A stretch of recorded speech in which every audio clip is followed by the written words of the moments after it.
Olha, quando a gente pensa em Levítico 27, pode parecer só uma lista de regras antigas, meio obscuras, né? Mas na verdade é o grande final de um livro inteiro sobre devoção. Um final que nos faz pensar em muito sobre a seriedade dos nossos compromissos. Então, bora mergulhar nisso e entender o que significa de verdade.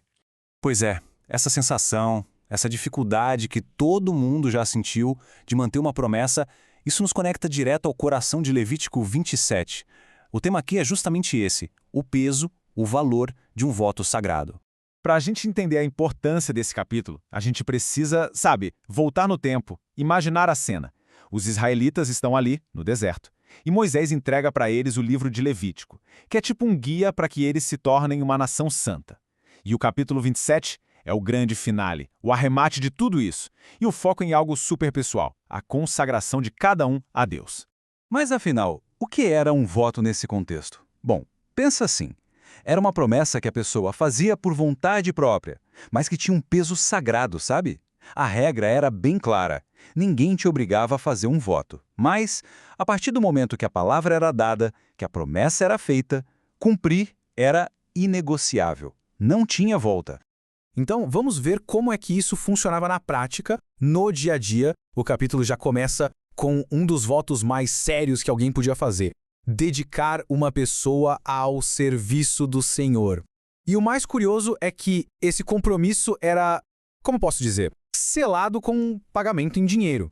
E para isso, a lei estabelecia uma tabela de valores. Os valores eram baseados no ciclo do santuário, que era a moeda padrão do templo.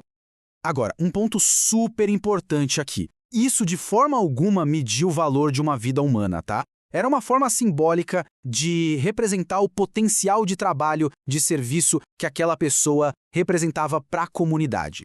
Tá, mas e se a pessoa fosse pobre e não tivesse como pagar?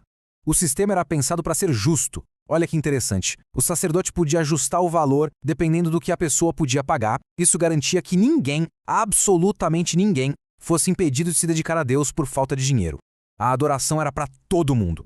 Beleza, já vimos como funcionava com pessoas. E o mesmo princípio de dedicação valia para bens, como animais e propriedades.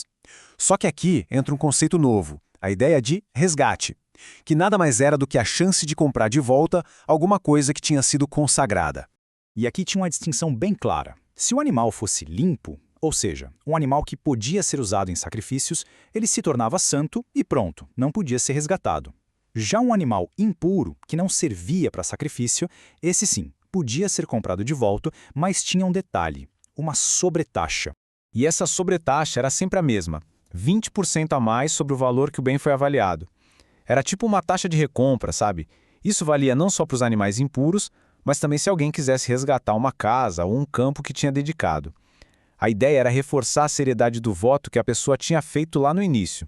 Agora, quando o assunto era terra, as regras ficavam ainda mais específicas. O valor da terra consagrada era calculado com base em duas coisas: o quanto ela produzia e quanto tempo faltava para o próximo ano do jubileu. O jubileu era um ciclo de 50 anos onde todas as terras voltavam para os donos originais. Um sistema genial, né? Que protegia a herança de cada tribo, de cada família. Mas tinha uma exceção fundamental em tudo isso. Tinha uma coisa que não podia ser dedicada em voto de jeito nenhum: os animais primogênitos. Por quê? Simples, porque eles já pertenciam a Deus por lei. Não dá para prometer algo que já não é seu, né? E falando em animais, o processo do dízimo do rebanho era muito interessante. Era feito para ser totalmente imparcial. Imagina a cena: os animais passando, um por baixo da vara do pastor. O 10º animal que passasse era automaticamente marcado como santo. Não tinha essa de inspecionar, de trocar, de escolher o melhor ou o pior. O 10º era o 10º. E ponto. Isso evitava qualquer tipo de manipulação. Ok, até agora a gente viu as regras, a parte prática da coisa. Mas Levítico é muito mais do que um manual de leis, né? Todas essas práticas, na verdade, elas apontam para algo muito maior, para um significado teológico muito mais profundo. Elas são símbolos de uma verdade ainda maior. E é aqui que a história toda ganha uma outra dimensão. Esse versículo do livro de Atos usa exatamente a mesma linguagem de comprar, de resgatar, que a gente acabou de ver em Levítico, só que agora apontando para o cumprimento final e definitivo de tudo aquilo. A ideia é que Cristo é esse cumprimento supremo. Ele é a oferta perfeita, o resgate definitivo, a consagração completa. tudo aquilo que as leis de Levítico apenas simbolizavam.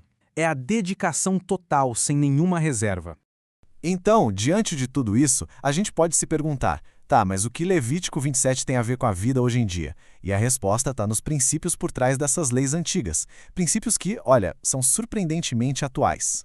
A gente pode tirar daqui pelo menos 4 lições fundamentais. A primeira é sobre integridade.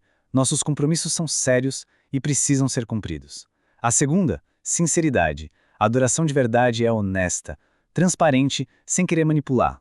A terceira é sobre consagração. Tudo que a gente tem, nosso tempo, nossos talentos, nossos recursos, tudo pode ser dedicado a um propósito maior. E por último, justiça. O sistema de Deus sempre mostra uma preocupação com todos, em especial com os mais vulneráveis. E isso tudo nos leva a uma reflexão final. Se o grande princípio por trás de todas essas regras é que tudo pode ser consagrado, a pergunta que fica ecoando é: o que, na nossa vida, merece ser dedicado hoje?